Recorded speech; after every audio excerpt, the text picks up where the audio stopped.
Okay, so the government just told us how they're going to spend and collect money in 2026.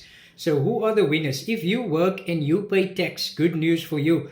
The government adjusted tax brackets for inflation. So, what does that mean? Your salary goes up a little, and government won't immediately push you into a higher tax bracket.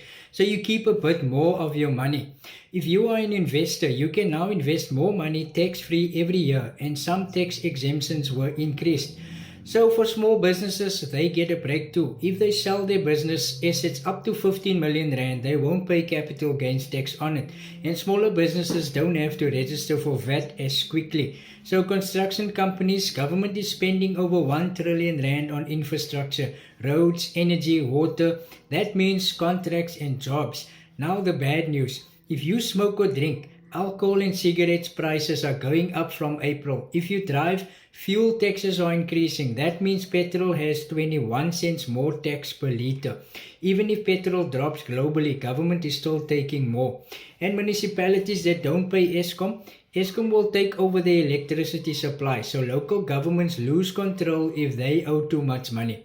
So the big picture is the country's finances are looking more stable than last year. Mining made good money. Government collected more tax than expected, so they didn't raise income tax like they planned. So the real question is, do you actually feel any difference in your pocket? Let me know in the comments.